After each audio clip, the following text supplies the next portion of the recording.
I don't understand why people get parrots. I don't get it. In my experience, they're jerks. They're buttholes. So this story goes back to me being a kid in the 80s.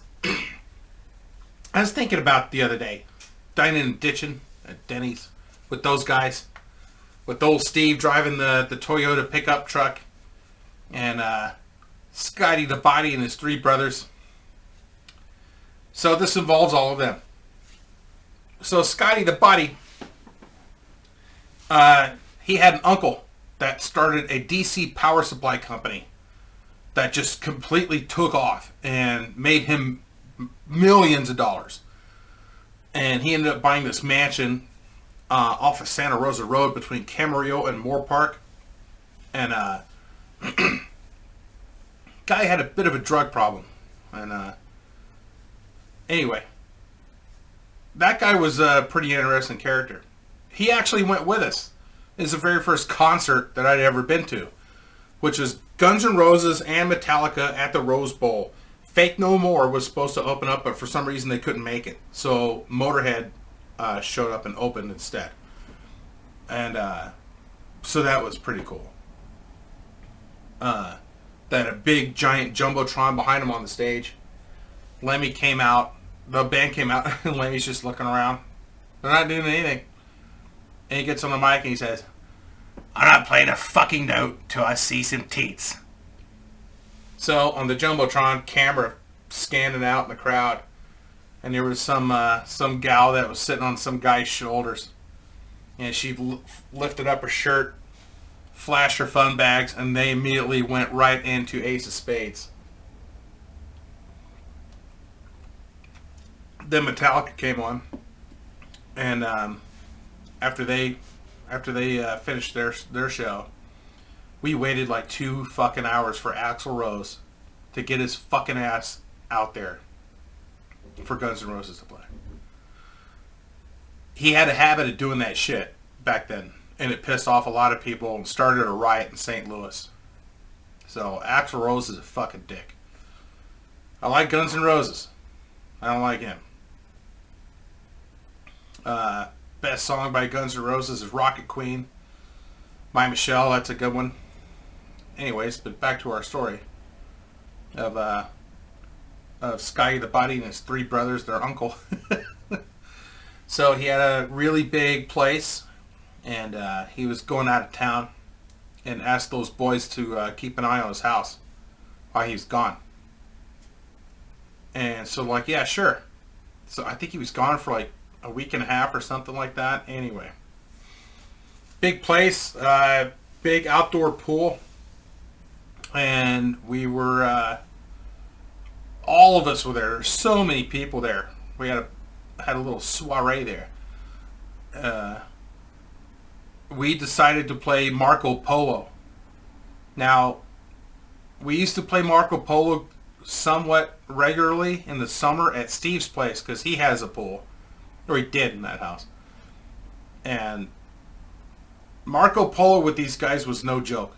It was like UFC with like water polo involved. It was brutal.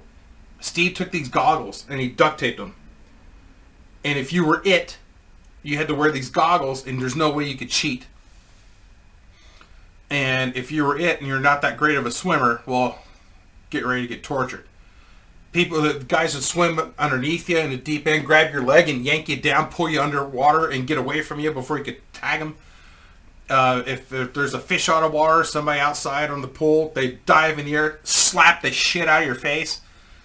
And it was brutal playing Marco Polo with these guys. And at Steve's pool, there was a jacuzzi that was attached to the pool. They had these little tiny water bubble jets. And when those things were on, you could put your mouth on them. And you could breathe air.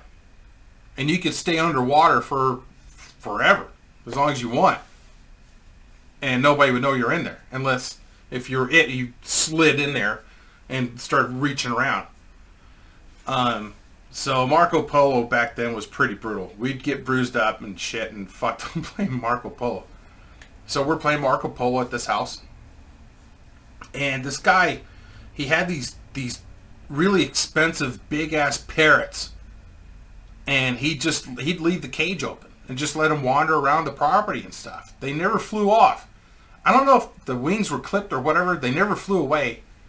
I don't know much about birds, but they would just hang out in the backyard and stuff. And so they were watching us play Marco Polo. And we were playing for like at least an hour and stuff. And then they start kind of like waddle down the hill and kind of watch us a little bit more. And waddle, get closer to the pool. And the whole time they're hearing us yelling out Marco and Polo. Remember that. So Steve, who tried to run over that manager at Denny's back in the day, he got tagged. He was it. He puts on the goggles and he's moving along the side of the pool. He's got one hand on the concrete and he's like pulling himself along. And he's reaching out with his other hand. Marco, Marco, Marco, and everybody's saying Polo. Now the birds are at poolside at this point. These parrots. And they're saying Polo, Polo, Polo, Polo. And Steve hears it and he starts getting closer to him. Marco, Marco, Polo, Polo, Polo. And he's getting closer and closer and he's reaching out. We start screaming at him and yelling, no, no, no, no, no. And he must have thought that he was about to tag somebody. So he reaches out with his hand. And one of those assholes fucking bit him, grabbed his finger, and you could hear the crunching. I was on the other side of the pool, and I heard crunching. And he screams, ah! And he throws his mask off, and he's trying to shake this fucking bird off of him, and it won't let go. So fucking old Steve, I've seen him fight in hockey.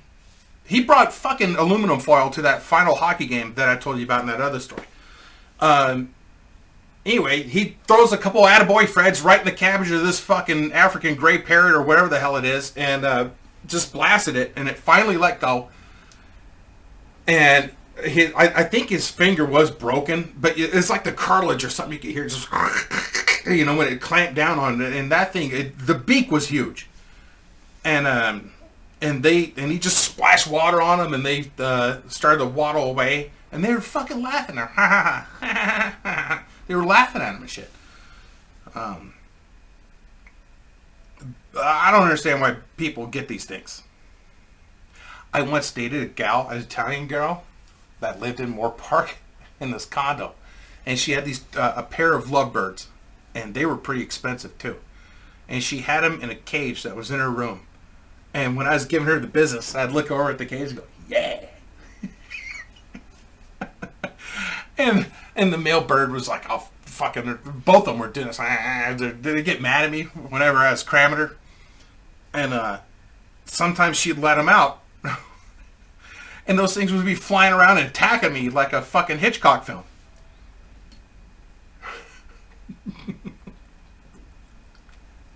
And I'm trying to swat them away. She's like yelling at me, they're $300 each or whatever, you know. And I'd run out the damn door, and she'd be mad because I opened the door and they'd get out and everything. But I'm like, your fucking birds are trying to kill me. They don't like you for some reason. Yeah, I wonder why. And as a kid, we had a neighbor that lived down the street that had a bird that could talk. Had it for years. Well, one day that thing got out of the house. It flew off. It showed up like 2 or 3 years later back at the house. It came back. But it wasn't speaking English anymore. It was speaking Spanish. I don't know if that thing went to Mexico or what, but it was speaking Spanish. Anyways, birds are fucking assholes. Hope you guys enjoyed that story. Hope your Wednesday treats you well. You guys are awesome. High fives and boners. Thank you so much. If you did enjoy this story, click like, hit subscribe, ring that bell. It's free. Let you know whenever I upload a video. And it really helps my channel out and inspires me to keep going and keep doing this. I also need you guys to send me some funny poop stories at tahoeweather@aol.com. I'm going to list it down below. Check me out on Twitch, Discord, some books I wrote, all that stuff down below. And that's it. And I hope you guys are well. This was a lot of fun. And, yep. Alright guys, high fives and boners, and I will see you later. Bye!